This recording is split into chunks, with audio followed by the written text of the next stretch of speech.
내 이름은 이종우. 올해 54세다. 한국건설에서 28년간 현장 소장으로 일해왔다. 새벽 5시 30분에 일어나 현장 나가고 저녁 7시에 들어와 가계부 정리하는 것이 내 일상이었다. 말이 많은 편은 아니다. 군대에서 배운 게 있다면 말보다는 행동으로 보여주는 것이 남자의 도리라는 것이다. 26년 전 결혼할 때부터 미영이는 모범적인 며느리였다. 부모님 생신 때마다 정성스럽게 상을 차리고 명절 제사 준비도 완벽했다. 특히 아버지가 돌아가신 후 매년 기일 때마다 제사상을 정말 잘 차렸다. 주변 사람들이 부러워할 정도였다. 종우야, 부인이 정말 좋겠다. 요즘 며느리들 중에 제사상을 저렇게 정성스럽게 차리는 사람이 어디 있어? 직장 동료들이 종종 하는 말이었다. 나도 그때마다 어깨가 으쓱했다. 28년 동안 현장에서 굴은 내가 가정만큼은 제대로 꾸렸다는 자부심이 있었다. 아들 정민이는 올해 26세로 작년에 군 전역했다. 취업 준비를 하고 있지만 급하게 재촉하지 않는다. 요즘 세상이 어려운 걸 누구보다 잘 알고 있으니까. 다행히 정민이는 나와 성격이 비슷했다. 말수는 적지만 속은 깊은 아이였다. 문제는 3년 전부터 시작됐다. 미영이가 제사비를 요구하는 횟수와 금액이 늘어나기 시작한 것이다. 예전에는 명절과 기일에만 필요하다고 했는데 이제는 차례상 음식도 더 늘리고 제사용품도 더 좋은 걸로 바꿔야 한다고 했다. 여보, 아버님 기일이 다가오는데 올해는 좀 더 정성스럽게 준비하려고 해요. 요즘 물가도 올랐고 50세 여자가 남편에게 하는 말치고는 조심스러웠다. 하지만 나는 거절할 이유가 없었다. 돌아가신 아버지를 위한 일인데 돈을 아낄 이유가 있나. 첫 해에는 300만 원을 줬다. 제사상 차리고 친척들 대접하는 비용이라고 했다. 두 번째 해에는 500만 원이었다. 물가가 올랐고 제사상도 더 풍성하게 차리겠다고 했다. 세 번째 해인 작년에는 700만 원을 요구했다. 제사상 음식도 더 다양하게 하고 친척분들도 많이 오시니까 준비할 게 많아져요. 그때도 나는 흔쾌히 줬다. 현장 소장으로서 월급 450만 원의 상여금까지 합치면 1년에 6천만 원 정도는 벌었다. 예금도 2억 정도 모아뒀으니 가능한 일이었다. 그런데 올해는 달랐다. 미영이가 아직 2월인데도 벌써 제사 준비 얘기를 꺼냈다. 아버지 기일은 8월인데 말이다. 여보, 올해는 아버님 23주기잖아요. 좀 더 특별하게 준비해야 할 것 같아서요. 나는 고개를 끄덕였지만 마음 한구석에서는 뭔가 이상하다는 생각이 들었다. 3년간 총 1,500만 원을 제사비로 썼다. 아무리 정성스럽게 제사를 지낸다고 해도 이 정도 금액이면 충분히 많은 것 아닌가. 그날 밤 잠자리에서 계산해봤다. 작년에 실제로 제사상에 올라간 음식들을 떠올려봤다. 한우, 생선, 나물, 과일, 떡. 아무리 좋은 재료로 준비해도 실제 비용은 100만 원 정도면 충분할 것 같았다. 친척들 식사 대접비를 포함해도 200만 원이면 넉넉했다. 그럼 나머지 500만 원은 어디에 쓴 걸까? 하지만 나는 미영이를 의심하지 않으려 했다. 26년 동안 한 번도 나를 실망시킨 적이 없는 아내였다. 혹시 모르니 제사 준비에 더 많은 비용이 드는 게 아닐까 생각했다. 며칠 후 정민이가 말을 꺼냈다. 아빠, 엄마가 요즘 외할아버지 댁에 자주 가는 것 같아요. 그래?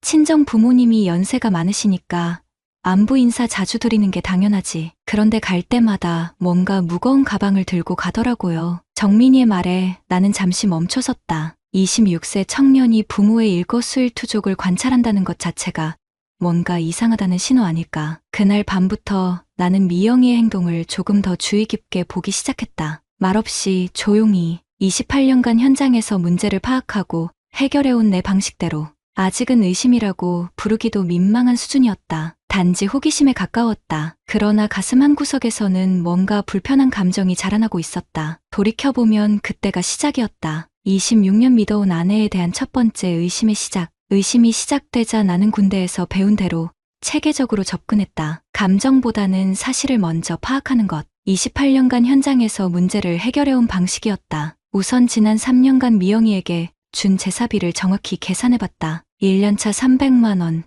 2년차 500만 원, 3년차 700만 원, 총 1,500만 원이었다. 하지만 여기서 끝이 아니었다. 명절 차례비, 성묘비, 부대 비용까지 합치면 총 7,200만 원을 넘겼다. 7,200만 원. 내가 현장에서 1년 반을 벌어야 하는 돈이었다. 나는 엑셀 파일을 하나 만들어 날짜별로 정리하기 시작했다. 언제, 어떤 명목으로 얼마를 줬는지 모두 기록했다. 숫자로 정리하고 나니 더욱 이상했다. 우리 가족이 1년에 먹는 식비도 600만 원 정도인데 제사 한 번에 그보다 많은 돈이 든다는 게 말이 되나. 궁금증은 커져갔지만 아직 미영이를 직접 추궁할 생각은 없었다. 확실한 근거가 필요했다. 그러던 중 정민이가 결정적인 단서를 가져왔다. 어느 날 저녁 현장에서 돌아오니 정민이가 심각한 표정으로 나를 기다리고 있었다. 아빠, 잠깐 얘기 좀 해요. 26세 청년의 목소리에 긴장감이 느껴졌다. 평소 말수가 적은 아이가 이렇게 나선다는 건 뭔가 중요한 일이 있다는 뜻이었다. 엄마가 어제 저한테 차 좀 빌려달라고 했어요. 택시비 아끼려고요. 그래서 차 빌려드리고 나서 내비게이션 확인했는데 최근 목적지가 모두 외할아버지 댁이더라고요. 지난 한 달 동안 7번이나 가셨어요. 정민이는 휴대폰을 꺼내더니 내비게이션 캡처 화면을 보여줬다. 확실히 미영이의 친정 주소가 반복적으로 찍혀 있었다. 그리고 이것도요. 정민이가 또 다른 화면을 보여줬다. 미영이 휴대폰에서 나온 알림 메시지였다. KB하나은행 이체 완료 안내. 김병수님 계좌로 500만 원이 이체되었습니다. 김병수, 미영이의 친오빠였다. 자영업을 한다고 들었지만 구체적으로 뭘 하는지는 몰랐다. 엄마 폰에서 우연히 본 거예요. 충전기 꽂아드리다가 알림이 떠서. 정민이의 목소리에는 미안함과 걱정이 섞여 있었다. 26세 청년이 부모의 문제로 고민하는 모습이 안타까웠다. 그날 밤 나는 잠을 이루지 못했다. 미영이는 옆에서 곤히 잠들어 있었지만 내 머릿속은 복잡했다. 처갓집으로 가는 횟수, 처남에게 이체되는 돈, 이것들이 우연의 일치일까? 다음날 점심시간에 은행에 들렀다. 미영이 계좌의 거래 내역을 출력해달라고 했다. 부부이니까 가능한 일이었다. A사 용지 10장 분량의 거래 내역을 받아들고 현장 사무실로 돌아왔다. 천천히 내역을 확인해보니 패턴이 보였다. 내가 제사비를 미영이 계좌로 이체한 다음날 거의 예외 없이 김병수 계좌로 돈이 나가고 있었다. 금액도 내가 준 돈의 7,080%와 일치했다. 1년차 300만 원 중 250만 원이 김병수에게, 2년차 500만 원 중 420만 원이 김병수에게, 3년차 700만 원 중 600만 원이 김병수에게, 명절 차례비, 성묘비도 마찬가지였다. 내가 준 돈의 대부분이 처남에게 흘러가고 있었다. 나는 현장 사무실 책상에 앉아 한참을 바라봤다. 26년을 함께 산 아내가 시댁 제사를 핑계로 친정을 도왔다는 사실이 믿어지지 않았다. 가슴속에서 뭔가 끓어오르기 시작했다. 하지만 나는 그 자리에서 터뜨리지 않았다. 더 확실한 근거가 필요했다. 감정적으로 대응하면 오히려 상황을 망칠 수 있다는 걸 알고 있었다. 그날 저녁 집에 돌아와서도 평소처럼 행동했다. 저녁 먹고 TV 보고 일찍 잠자리에 들었다. 미영이는 아무것도 모르는 채로 내 옆에서 잠들었다. 하지만 내 마음속에서는 26년 결혼 생활이 흔들리고 있었다. 믿었던 아내가, 효부라고 자부했던 며느리가 내 부모님을 핑계로 자신의 친정을 도왔다는 사실. 이제 확신이 섰다. 다음 단계로 넘어갈 시간이었다. 확실한 증거가 있으니 이제 진실을 파헤칠 차례였다. 하지만 섣불리 미영이를 추궁하기 전에 처남 김병수에 대해 더 알아볼 필요가 있었다. 3년간 7천만 원이 넘는 돈이 그에게 흘러갔다면 분명 이유가 있을 것이다. 점심시간을 이용해 인터넷으로 김병수를 검색해봤다. 사업자 등록증 조회 사이트에서 확인하니 그는 2년 전 프랜차이즈 치킨집을 운영했다가 폐업한 것으로 나타났다. 코로나 시기와 겹친 때였다. 더 구체적인 정보가 필요했다. 나는 대학 동기인 박정희에게 연락했다. 15년째 가족법 전문 변호사로 일하는 친구였다. 종호야, 갑자기 무슨 일이야? 정희야, 혹시 개인 신용조회 같은 거 할 수 있어? 가능하긴 한데, 왜?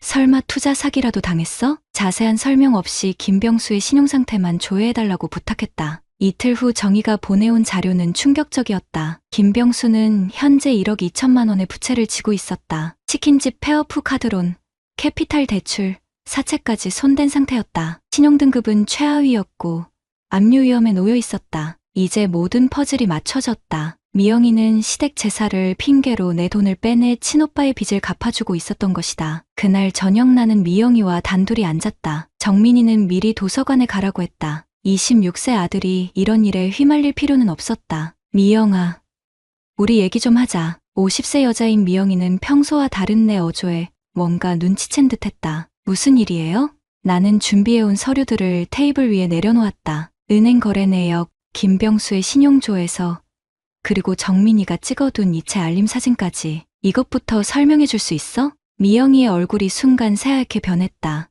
26년을 함께 살면서 본 적 없는 표정이었다. 이게 뭔데요? 지난 3년간 제사비로 준 7천만 원이 모두 내 오빠한테 간 거 맞지? 미영이는 한참 동안 말을 하지 못했다. 그러다가 갑자기 울음을 터뜨렸다. 여보, 미안해요. 정말 미안해요. 하지만 나는 동정심이 생기지 않았다. 26년간 쌓아온 신뢰가 한순간에 무너지는 배신감이 더 컸다. 왜 그랬어? 시댁 제사라고 거짓말까지 하면서? 오빠가 너무 힘들어해서요. 사업 망하고 빚에 쪼들려서 50세 여자가 남편 앞에서 하는 변명치고는 너무 초라했다. 그럼 솔직하게 말했어야지. 시댁 부모님을 핑계로 써? 말하면 안 줄 줄 알았어요. 오빠는 내 친정 가족인데 그 순간 내 안에서 뭔가 터졌다. 28년간 현장에서 쌓인 스트레스와 26년간 쌓인 가정에 대한 책임감, 그리고 배신당한 분노가 한꺼번에 폭발했다. 친정 가족이면 내 부모님을 속여도 되는 거야? 목소리가 커졌다. 평생 집에서 소리 한 번 지른 적 없는 내가 처음으로 화를 냈다. 여보, 목소리 좀. 26년 동안 내가 얼마나 효부인 줄 알았는데 시댁 제사 완벽하게 차린다고 동네에서 소문났던 거 모르냐? 미영이는 계속 울기만 했다. 변명도 해명도 없었다. 1억 2천만 원 빚진 오빠 때문에 시댁을 이용한 거야? 돌아가신 우리 아버지를 이용한 거야? 나는 자리에서 일어났다. 더 이상 같은 공간에 있고 싶지 않았다. 여보, 정말 미안해요. 다시는 안 그럴게요. 미안하다고? 7천만 원이 미안하다고 끝날 돈이야? 나는 방으로 들어가 문을 닫았다. 그리고 처음으로 집에서 혼술을 했다. 54세에 처음 마시는 쓰디쓴 술이었다. 다음날 새벽, 나는 결심했다. 더 이상 감정에 휩쓸리지 않겠다. 이제부터는 냉정하게, 체계적으로 대응하겠다. 26년 결혼 생활을 정리할 준비를 시작해야 할 때였다. 그동안 성실하게 살아온 54세 남자의 자존심을 되찾을 시간이었다. 그날 밤 이후 나는 완전히 달라졌다. 감정적 대응은 그만하고 냉정하게 법적 절차를 밟기로 했다. 54세 남자가 26년 결혼 생활을 정리한다는 건 쉬운 일이 아니지만 더 이상 속아 살 수는 없었다. 다음날 박정희에게 다시 연락했다. 이번에는 단순 조회가 아니라 정식 법률 상담이었다. 종호야, 상황이 심각하구나. 일단 사무실로 와. 정희의 사무실은 서초동 법조타운에 있었다. 15년간 가족법만 전담해온 전문가답게 사무실 벽면에는 승소 판결문들이 액자에 걸려 있었다. 이 정도면 충분히 소송 가능해. 부부 재산이라고 해도 7천만 원을 상대방 동의 없이 처분한 건 명백한 배임이야. 정희는 내가 가져간 증거들을 꼼꼼히 검토한 후 단언했다. 2024년 헌법재판소에서 친족상 도래에 대해 헌법 불합치 결정 내렸거든. 가족 간 재산범죄도 이제 처벌이 강화될 예정이야. 법적 근거가 확실하다는 말에 마음이 조금 놓였다. 28년간 현장에서 일할 때와 마찬가지로 정확한 근거와 절차가 있어야 움직일 수 있는 성격이었다. 이혼 소송과 배임죄 고발을 동시에 진행하는 게 좋겠어. 재산 분할도 유책 사유 때문에 7,030 정도로 유리하게 받을 수 있을 거야. 착수금은 500만 원, 성공 보수는 회수 금액의 15%였다. 결코 적은 돈이 아니었지만 내 자존심을 되찾기 위해서는 필요한 투자라고 생각했다. 집에 돌아가서 정민이에게 상황을 설명했다. 26세 청년이 부모의 이혼 소식을 듣는다는 게 쉽지 않을 텐데 정민이는 의외로 담담했다. 아빠가 옳다고 생각해요. 이런 식으로 속이면서 사는 게 가족인가요? 아들의 지지가 큰 힘이 됐다. 적어도 내가 잘못된 선택을 하고 있는 건 아니라는 확신이 섰다. 일주일 후 정희를 통해 이혼 소송과 배임죄 고발장을 제출했다. 미영이에게는 내용 증명을 보냈다. 더 이상 같은 집에서 살 수 없으니 친정으로 가라는 내용이었다. 미영이는 마지막까지 사과하며 매달렸다. 여보, 제발 한 번만 용서해 주세요. 정말 다시는 안 그럴게요. 50세 여자가 남편에게 하는 애원이었지만 내 마음은 이미 돌이킬 수 없는 지점을 넘어섰다. 26년 믿고 살았는데 이제 와서 뭘 믿어? 나는 차갑게 말했다. 감정적으로 대응하면 다시 흔들릴 것 같았다. 그리고 내 오빠한테도 전에 1억 2천만 원 빚 갚으려고 처제 남편 돈 쓴 거 다 안다고. 미영이는 결국 큰 가방 2개를 들고 친정으로 떠났다. 26년 결혼 생활의 마지막 모습이었다. 소송이 시작되자 예상했던 문제들이 하나둘 터져 나왔다. 가장 큰 건 직장에서의 시선이었다. 종호 씨, 법정 출석 때문에 또 조퇴해야 한다고요? 현장 관리팀장이 불만 섞인 목소리로 말했다. 건설업계는 좁은 인맥사회라 소문이 금세 퍼졌다. 가정관리도 제대로 못하는 사람이 현장 관리를 할 수 있겠어? 동료들의 뒷말이 들려왔다. 28년간 성실하게 일해온 내 평판에 금이 가기 시작했다. 하지만 나는 흔들리지 않았다. 체면을 지키려고 잘못을 덮고 사는 것보다 당당하게 정의를 추구하는 게 진짜 남자의 도리라고 생각했다. 재판은 예상보다 순조롭게 진행됐다. 은행 거래 내역, 김병수의 신용조회에서 정민이의 증언까지 완벽한 증거가 있었다. 피고는 원고 동의 없이 부부 공동재산 7천여만 원을 임의로 처분한 사실을 인정하십니까? 판사의 질문에 미영이 측 변호사는 제대로 답변하지 못했다. 피고 김미영은 원고에게 위자료 3천만 원과 손해배상금 7천만 원을 지급하고 판결문이 읽어지는 순간 가슴이 뻥 뚫리는 기분이었다. 법정에서 공식적으로 내 억울함이 인정받은 것이다. 재산분할도 예상대로 7,030으로 나왔다. 2억 원 예금 중 1억 4천만 원을 내가 가져가게 됐다. 법정을 나서면서 정의가 말했다. 종호야, 수고했어. 이 정도면 완벽한 승리야. 하지만 승리라기보다는 해방감이 더 컸다. 26년간 속아 살았다는 억울함에서 벗어난 것이다. 그날 밤 정민이와 단둘이 앉아 맥주를 마셨다. 아빠, 정말 속이 시원해요. 잘못한 사람이 벌 받는 거 보니까 26세 아들이 54세 아버지에게 건네는 위로였다. 이제 새로운 시작이었다. 28년간 성실하게 살아온 남자의 자존심을 되찾은 새로운 인생 이막의 시작. 판결이 확정된 지 3개월이 지났다. 법정에서는 완승이었지만 현실은 달랐다. 위자료 3천만 원과 손해배상금 7천만 원,